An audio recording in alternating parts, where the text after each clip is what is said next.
Hi everyone, and today I'm here with my skin story. So, as far as I can remember, my skin's been crap. I can't remember a time when my skin was actually good.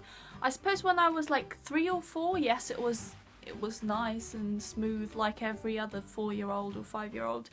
Bearing in mind I had no like skin condition like eczema or psoriasis. I don't know what, or anything like that, any like skin condition apart from acne. But I just remember when I was 4 or 5, the first time I sort of noticed it was everyone was doing like their face paints and stuff, and they had like full faces of hearts. I remember there was dolphins flying, like sort of swimming across their face, butterflies, sort of animals. I went to the lady at the face paint stall and I asked, oh, can I have a face paint? Can I have like, you know, the dolphins like swimming across my face? And they were like, well, and then my mum was like, maybe you should just try a few flowers on your cheek because you don't want to make your skin worse. And I was like, okay. So they painted like a few little flowers on my cheekbones and stuff, and it looked horrible. And I was so upset. I was like, why can't I have it? Why can't I have face paints like other children? But anyway, I was like, okay, I scrubbed the flowers off and that was the end of that. At that point, my skin was just oily and sort of sensitive. There wasn't any actual spots or anything at that point. When I got to sort of 8 or 9, so I was in year 4, 5 at primary school, my skin started breaking out in little red spots. Like, I started noticing it around my temples and on my forehead and some on my chin. So I was like, what is happening? Because we hadn't had all that like sort of puberty talk yet about, oh, skin breaking out and blah blah blah. Plus I hadn't started developing at all at that point, at all. And I was like, what's going on? I didn't know. My mum didn't seem like bothered about it. My parents didn't seem bothered about it. So I was like, okay, maybe it would just clear up on its own. So I was kind of, at that point I was like, okay, I'll wait for you to clear up on your own because I'm bothered about it, but I'm more bothered about other stuff that's going on in my life right now. So that's that. And it's just started gradually getting worse and getting worse. I remember when I was 10 or 11, my whole face was just like covered in little red spots. Not like, just like very bumpy, uneven, oiliness, blackheads.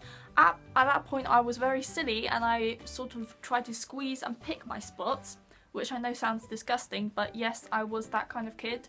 So I did do that, and I really wish I hadn't. That was the worst thing I ever did, because now it's left me with a hell load of acne scarring. And let me tell you, acne scarring does not fade easily. Acne fades easier than acne scarring. So that was a massive mistake I had to learn from. When I was about 12, I went to the GP and I was like, okay, so look at my face. Can you sort of help me with this? And they were like, okay, so we can either prescribe you pills or we can sort of give you some kind of face cream to try. And my mum at the point was like, no, you're not taking any pills, you're not taking any pills. Because we saw on the newspaper, like a week before I went to the doctor's, it was on one of those teen magazines I was reading, Shout or Blizz or whatever. There was this girl who was taking Roaccutane, which is a drug for acne, and she basically developed depression and killed herself, which was really sad. And my mum was worried it would happen to me, and I was a bit worried as well. I was like, no, I've got enough going on in my head, I don't need that as well. So we were like, no pills, definitely no pills. So she was like, okay, well, I can start, as you're quite young, I'll prescribe you sort of Duac, because that's the cream that we normally recommend to people when they first come in asking about anti-acne medications. So I used Duac for like, I think 6 or 7 months, or 8 months, I think. I remember I applied it on my face every night before bed and on my back as well, because I have back knee as well. So I applied that, and it helped to a certain degree, and then it just stopped helping. I don't mean it helped for a few months and then it stopped helping. It helped to a point where I didn't have those massive red exploding spots on my face, but the blackheads, the scarring and the redness and the little red bumps were still there. They hadn't gotten rid of any of that at all. So I was like, okay, maybe I need to try stronger something. So I went back to GP. They were like, okay, we can prescribe you something stronger. I think it was called Zinarit or something like that. It had benzoyl peroxide in it, which stains, sort of bleaches the sheets. I think it's a kind of bleach. I'm not too sure. Correct me if I'm wrong. But I used that and that was just so harsh on my skin. It just made my skin so sensitive. My skin was all red, like along here, like the whole cheek area and nose, forehead was red, sensitive, and it got aggravated at the slightest thing. So I was like, okay, no, maybe I should just go for pills after all, because I mean, maybe I can try something else. It doesn't have to be Roaccutane, although I've heard Roaccutane is the most effective drug for clearing acne. I was like, okay, maybe there are other pills. So the doctor prescribed me, I think it was Limecillin or something like that. Something like that. It was beginning with L. So I took that and for a while, and it did not work at all. I just did not notice any visible difference at all. So I was like, okay, what shall I do? So I was like, okay, maybe I should just go and try out the drugstore products, because, you know, I'd seen all these adverts on TV about these teenage girls going like, oh, clean and clear is the way forward, or like, oh, we're using Clearakill. Oh, I remember the massive advert I had when I was a teen, like when I was sort of 14, 15, was the Freedom. They were like, oh look, Freedom's clear skin, it's like something, and there was a bird flying like across the screen. I was like, okay, I need to try some drugstore products if that's going to work. So I went to the drugstore. I tried like nearly every single acne clearing product, like Simple, Clearasil, Clean and Clear, Visibly Clear. I tried Soap and Glory at one point. I tried the Witch brand, if you know, like the Witch with Witch Hazel. None of which actually worked much. I mean, they got rid of the oiliness, but they didn't tackle any of the spots or the blackheads or the congestion at all. So I was like, okay, you know what? I didn't have that much money. I still don't have that much money. I wasn't working at that point, so I only had really savings and pocket money from parents or birthdays or relatives or anything. So I didn't have a lot of money, but I thought, you know what? Instead of spending my money on caking my face with makeup, maybe I should spend my money on trying to get rid of the spots that are underneath it first, so I don't have to wear so much makeup. So I went to John Lewis, and John Lewis has a load of high-end sort of stores like Christian Dior, Chanel, whatever, MAC, if you will. So the first one I went to was Clinique, because first, I don't know if it's just me, but because the name sounded like a dermatologist like sort of sounding name, like Clinique, it's sort of like a clinique, if you know, like something for skin. But basically I did go there also because a friend recommended it, and she said she had been suffering with bad skin and Clinique had helped an awful lot.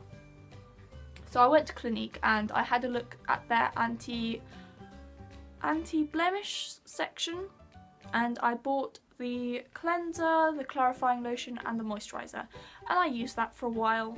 And I did give it a good while because they say that it can take quite a while to start working, so I did give it quite a good while. It definitely got rid of the oiliness, I would say, but it didn't make any sort of... How do I put this? You know when something can make a difference but it's not a visible difference? It didn't make a visible difference. It didn't make me go, oh, look at this new patch of skin, it's clear, like that kind of thing. So I was like, okay, you know what, I'm not going to waste my time on this, I'm just going to try something else. So I went to the Dermalogica counter and they did a consultation, and I was like, look at my face, can you please fix this? And they were like, okay, well, we'll have a consultation. So they put on these glasses and they just stare at your skin, like all over your skin, and they were like, okay, you have a lot of congestion, blackheads, redness, blemishes, scarring. I was like, yep. So we recommend you try our dermal clay cleanser and the daily microfoliant and the overnight clearing gel. So I was like, okay, and I made sure to get the smallest size possible first, because I didn't want to spend a load of money on something that wasn't going to work and then end up with a whole bottle just sitting there, like not doing anything. So I tried out the smaller size of the dermal clay cleanser first, and when I say small, it was like really small, but I'm not being funny, it lasted me like so long. I did not expect it to last me so long, and you only need the tiniest amount. And during those few months, I actually started to notice there was a difference in my skin. Firstly, the redness started to go, so I could see a massive visual difference. And I have to say the scars stayed, because scarring can take such a long time, and I've just got so many scars on my face right now, and if there's one thing I can say, do not touch your face when you have acne. Do not touch your face. If you touch your face, then you'll have the temptation to pick a spot, and if you pick a spot, it will just scar. So don't touch your face. But I have actually noticed a difference, and this is actually the first brand I've tried that I've actually noticed a visible difference. Like, you know there's a difference, but it's visible, like you can see it.